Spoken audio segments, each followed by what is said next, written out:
En este video te quiero compartir mi experiencia resolviendo ese ejercicio que estás viendo en pantalla, que es un ejercicio muy curioso, que es un número imaginario elevado a otro número imaginario, ¿eso a qué es igual? ¿Será que eso nos va a dar otro número imaginario? Con esa pregunta vamos a iniciar este video, entonces para que comiences a procesar y comiences a analizar a dónde vamos a llegar, qué es lo que va a pasar, es la pregunta. Entonces, yo sé que como vamos a trabajar con un número imaginario, pues debemos de saber la estructura. La estructura de un número imaginario, vamos a llamarlo z, es igual a A más B por I, donde A pertenece a los números reales y donde B por I pues es la parte compleja. Claramente, ¿qué sucede si trasladamos ese número complejo a una gráfica? Vamos a dibujarlo, porque todo con dibujitos se puede ver mucho mejor. ¿Qué sucede? Pues este dibujito lo voy a hacer con amor, claramente es un bosquejo. El eje horizontal es el eje real y el eje vertical es el eje imaginario. En el eje real es A y en el eje imaginario es B. Vamos a ubicar la coordenada, es lo primero que vamos a hacer, ubicar la coordenada A, B, claramente. ¿Sí? Ahora, ¿qué es lo que vamos a hacer? Vamos a trazar una recta desde el origen hasta esa coordenada. Y ese va a ser nuestro número complejo. Nuestro número complejo z igual a más b por i. Como puedes ver y puedes analizar, ahí se forma un triángulo rectángulo. Míralo. Claramente. ¿Qué sucede? Ahí esa recta que trazamos del origen a la coordenada, eso es la norma del número complejo. Pero la norma, eso vendría siendo como la hipotenusa. Claramente, esa norma vamos a llamarla R, donde la norma de ese número complejo pues es igual a la raíz cuadrada de a al cuadrado más b al cuadrado. Fácilmente, eso es el teorema de Pitágoras, ¿cierto? Ahora, ¿qué sucede? Como puedes ver, ese segmento que trazamos va a formar un ángulo con el eje real. Ese ángulo vamos a llamarlo teta. Entonces, ahí ya hicimos todo el análisis del panorama de un número complejo y cómo se comporta. Pero hay algo más. Y es que aquí tenemos que hacer el uso de las razones trigonométricas. ¿Para qué? Porque yo quiero ver ese número complejo en coordenadas polares, es decir, en función de seno y cosenos. ¿Cómo hacemos eso? Pues yo sé, vamos a hacerlo por acá, que el coseno de ese ángulo, ¿a qué es igual? El coseno pues va a ser igual al cateto adyacente de ese triángulo. En este caso el cateto adyacente pues vale A, ¿sí? Sobre la hipotenusa. La hipotenusa en ese triángulo pues es R. De aquí yo quisiera saber quién es A. Entonces pues A va a ser igual a ¿qué? A R por el coseno de ese ángulo. Yo quiero saber cuál es el seno de ese ángulo. Pues el seno de ese ángulo va a ser el cateto opuesto que vendría siendo esta altura, ¿sí?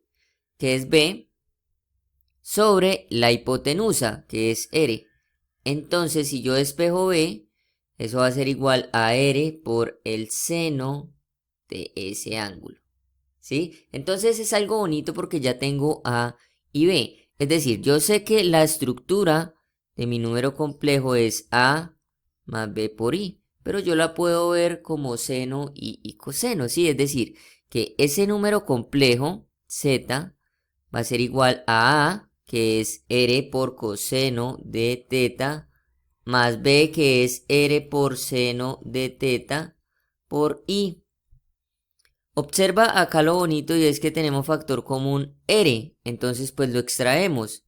Perfecto. Entonces nos queda que Z va a ser igual a R, factor de coseno de teta, más seno de teta por el imaginario. Ahora, hay algo bonito de nuevo y es que ese número complejo, ¿sí?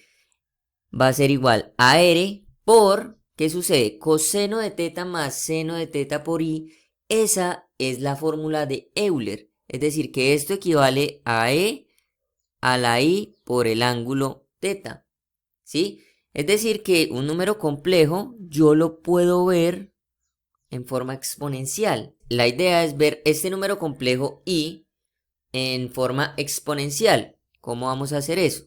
Entonces yo sé que z, para ver este número complejo, pues va a ser 0 en la parte real más 1 por i en la parte compleja, donde 0 pertenece a los reales y donde 1 por i pertenece al complejo. Vamos a graficarlo claramente para que se vea un poco más detallado el asunto. Graficando, haciendo algo bien bonito, bien elegante, ¿qué es lo que sucede? Entonces, esta es la parte real y esta es la parte imaginaria. En la parte real pues vale 0 y en la parte imaginaria es 1. Es decir, esta vendría siendo la coordenada 0,1 y ahora trazo una recta del origen hasta esa coordenada, ¿sí? Donde esa recta claramente es R. Pero R es igual a 1, ahí se ve claramente, esa distancia pues vale 1, ¿sí?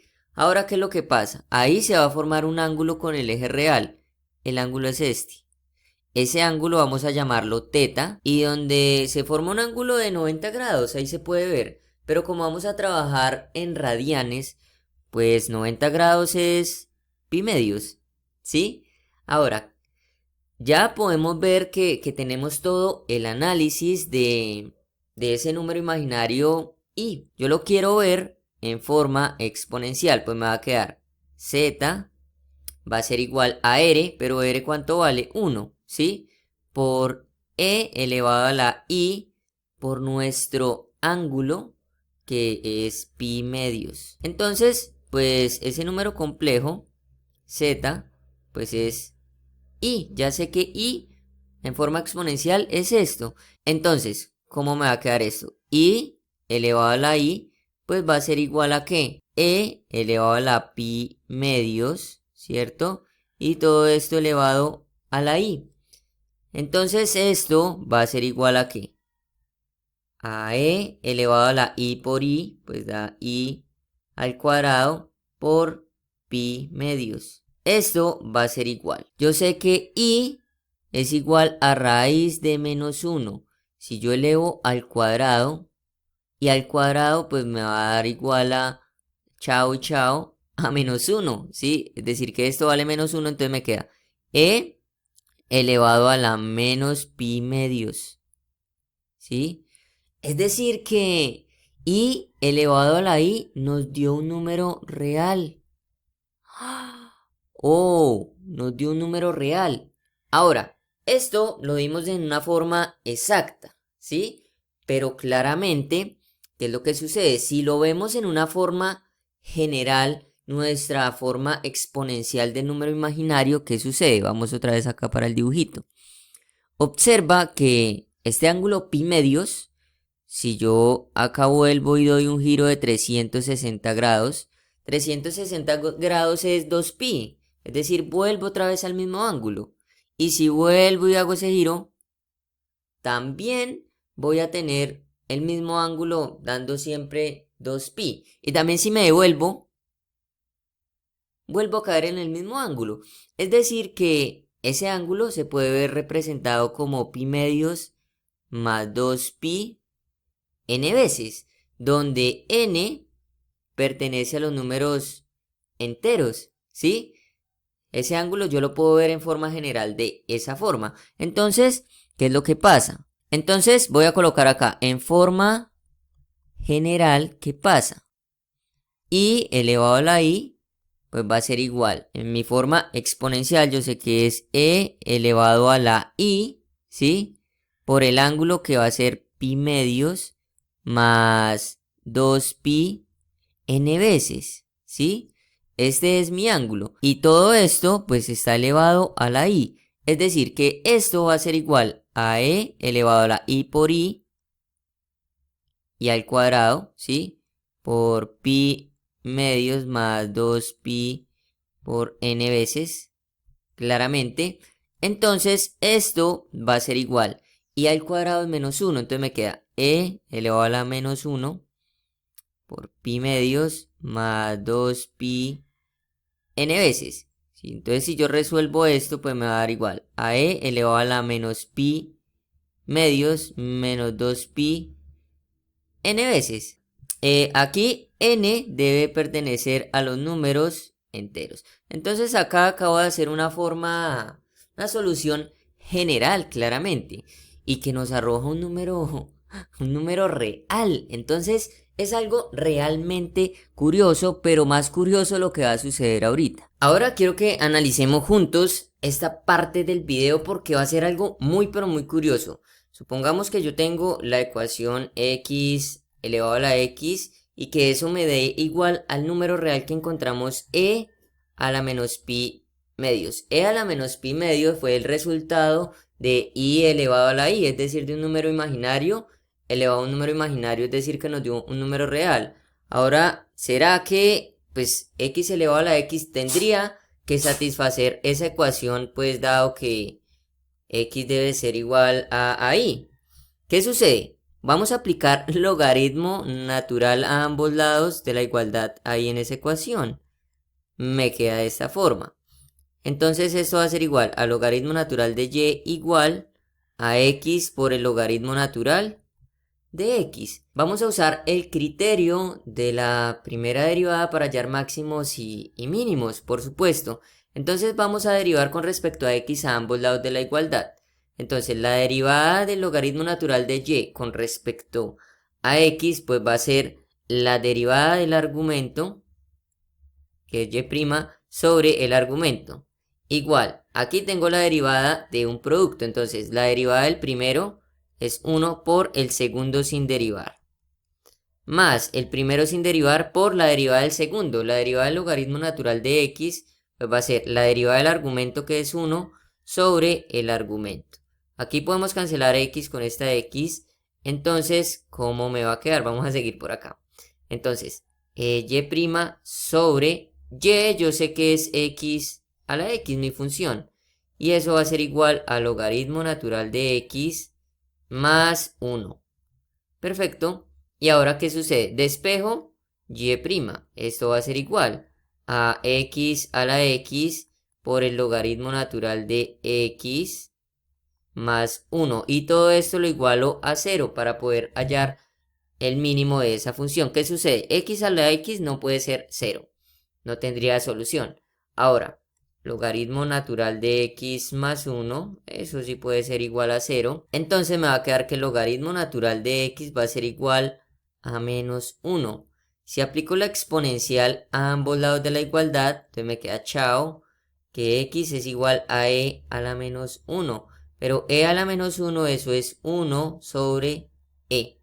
Pero ¿qué pasa si yo reemplazo x igual a 1 sobre e en x a la x? Pues me va a arrojar lo siguiente. Me va a quedar, si yo le aplico x1 sobre e, pues me va a arrojar e elevado a la menos 1 sobre e, que es algo totalmente diferente a lo que planteé aquí en esta ecuación. Entonces, claramente, si nosotros hacemos un breve bosquejo de la gráfica x a la x, vamos a hacer un breve bosquejo, pues aquí tenemos un punto que no lo podemos tomar, aquí va a bajar y aquí sube. Este va a ser nuestro mínimo de nuestra función f de x igual a x a la x. Pero ahora, ¿qué pasa si yo trazo una recta horizontal que va a quedar más abajo? Donde esa recta horizontal pues va a ser nuestro número real e a la menos pi medios. Entonces vamos a ver esto en GeoGebra aquí, un análisis más detallado. Aquí tenemos la función, nuestro punto mínimo claramente. Entonces aquí tenemos nuestra gráfica en GeoGebra claramente, nuestra función f de x igual a x a la x, y tenemos nuestra función constante g de x igual a nuestro número real e a la menos pi medios. Como puedes ver, al plantear esa ecuación, ¿sí?, pues no se va a cumplir viéndolo así gráficamente. Como puedes ver, esas dos funciones no se intersectan en ningún punto, es decir, que no habría una solución real para esa ecuación. Y claramente, pues no es una solución real, dado que e a la menos pi medios, pues es el resultado de elevar dos números imaginarios. Entonces, por ese hecho es que la ecuación que yo antes planteé no se cumple. Y esa sería la solución de ese ejercicio. Espero que te haya gustado bastante, fue muy curioso. Entonces comenta qué tal te pareció, nos vemos en un próximo video. Gracias por tanto apoyo, no olvides suscribirte, chao chao, no te quito más tiempo. Dios te bendiga.